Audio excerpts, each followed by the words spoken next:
একজন ডাক্তার, সে 5 বছর পর্যন্ত ডাক্তারি বই পড়লো, আবার তাকে কেন ইন্টার্নি করতে, প্র্যাকটিক্যাল কেন করতে হয়? বই পড়ে অপারেশন করা শুরু করে দিবে। একটা ডাক্তারি পড়তে গেলে যদি শুধু বই পড়ে না চলে, তাকে অভিজ্ঞ ডাক্তারের অধীনে থেকে তাকে প্র্যাকটিস করতে হয়, বাস্তব প্রশিক্ষণ নিতে হয়। তাহলে জেনে রাখবে, কোরআন হচ্ছে সেই কিতাব যা আল্লাহ নাযিল করেছেন দলিল, এই দলিলের ব্যাখ্যা হচ্ছেন স্বয়ং মুহাম্মদুর রাসূলুল্লাহ সাল্লাল্লাহু আলাইহি সাল্লাম। সুতরাং যেই ব্যক্তি হাদিসকে স্বীকার করবে, সে ফাসিক হতে পারে, মুনাফিক হতে পারে, জিন্দিক হতে পারে, মুরতাদ হতে পারে, সে মুসলিম হতে পারে না। এটা পরিষ্কার মনে রাখতে হবে। এইসব ফিতনা শুরু হয়ে গেছে। সব ফিতনার মোকাবেলা করে আল্লাহর আনুগত্য, রাসূল আনুগত্যের মাধ্যমে, ওলামায়ে কেরামদের নেতৃত্বের মাধ্যমে সমস্ত খুচরা মুচরা দল দলাদের বাদ দিয়ে ঐক্যবদ্ধ আন্দোলন করতে হবে। জেনে রাখবে, সূরা হাদীদে আল্লাহ তাআলা 2টা পথ দেখিয়েছেন। একটা হচ্ছে লাকাদ আরসালনা রুসুলানা বিল বাইয়িনাত ওয়া আনজালনা মাআহুমুল কিতাবা ওয়াল মিজান লিয়াকুমান নাসু বিল কিসত। কিতাবের মাধ্যমে মানুষের মধ্যে তাওহীদের জাগরণ তৈরি করতে হবে। আল্লাহর নবী যেভাবে মক্কায় তাওহীদের দাওয়াত দিয়েছেন, ঘরে ঘরে দাওয়াত পৌঁছিয়েছেন, মেলায় গেছেন, বিভিন্ন গোত্রে গেছেন, মদিনা পর্যন্ত তাওহীদের সাইলাব চলেছে, ঠিক এরকম ভাবে বাংলাদেশের প্রত্যেকটা মানুষের অন্তরে তাওহীদের বীজ বপন করে দাও। জেনে রাখবে, আল্লাহর নবী মক্কায় থাকা অবস্থায় আবু বকর, ওমর, ওসমান, হামজা, ওমরের মতো লোক আল্লাহর নবীর সঙ্গে আছে। ইচ্ছে করলে রাতের অন্ধকারে কতগুলো মূর্তি ভাঙতে পারতেন, ঠিক কিনা? খানায় কাবা এবং তার আশপাশে 360টা মূর্তি, 8-10টা ভাঙ্গা করে ব্যাপারই ছিল না। ভেঙ্গেছিলেন? কেন ভাঙ্গেন নাই?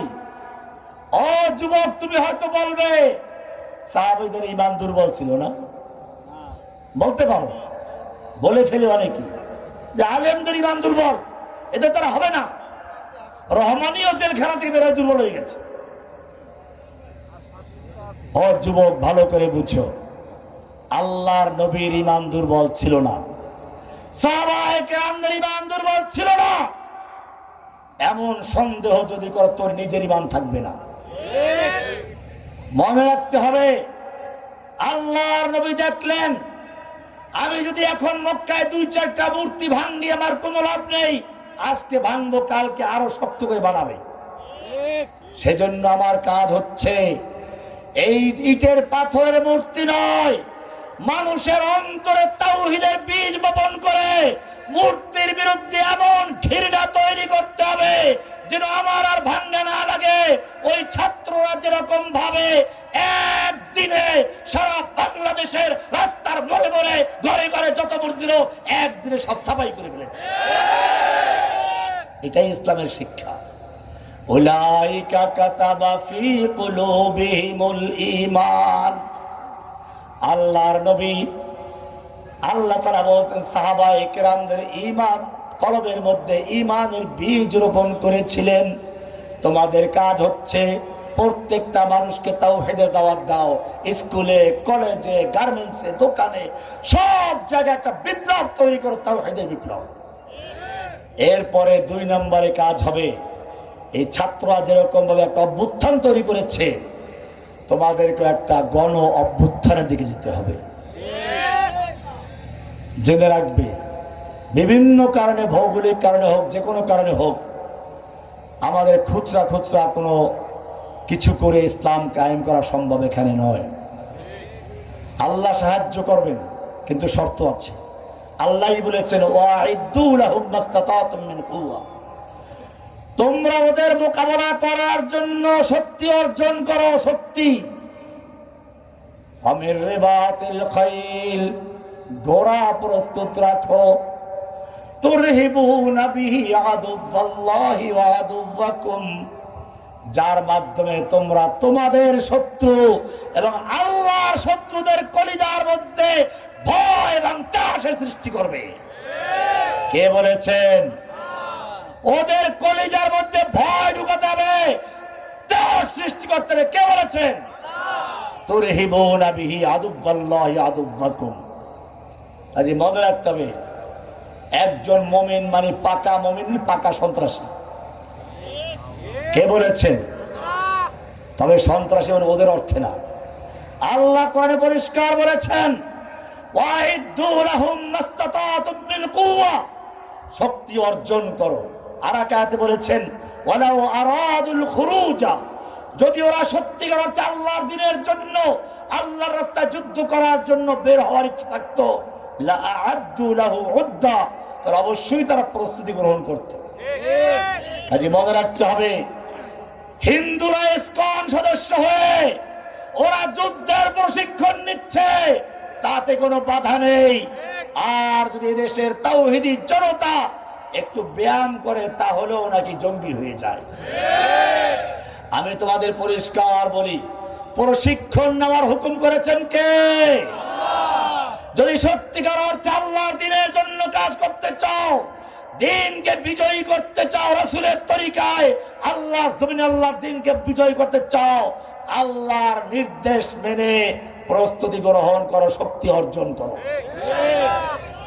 দুটো কাজ, একটা হচ্ছে দাওয়াত, আর একটা যেটা পরে ওই আয়াতে আছে, ওয়ানজালনাল হাদিদ ফিহি বাসুন শাদীদ ওয়া মানাফিউ লিন-নাস ওয়া লিয়া'লামাল্লাহু মান ইয়ানসুরুহু ওয়া রাসূলুহু বিল গায়ব।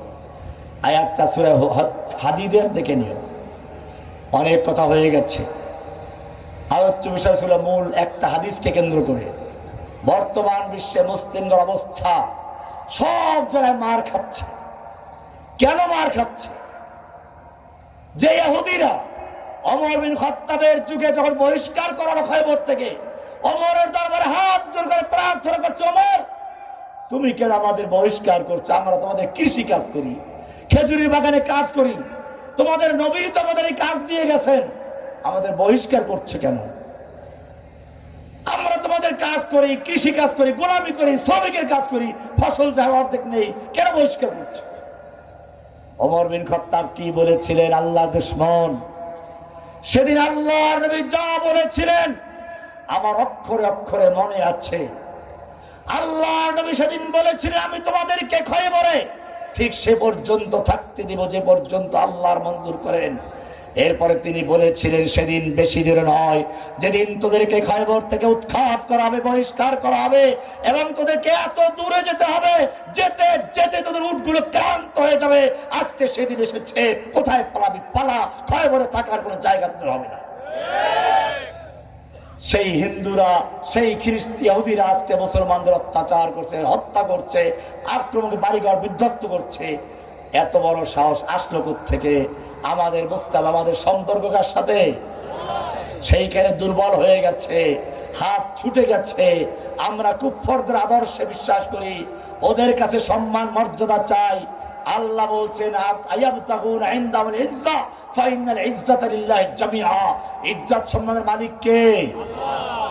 এই কথা বিশ্বাস করে লা ইলাহার সম্পর্ক ঠিক রেখে প্রস্তুতি নাও, ইনশাআল্লাহ আল্লাহ বিজয় দান করবেন।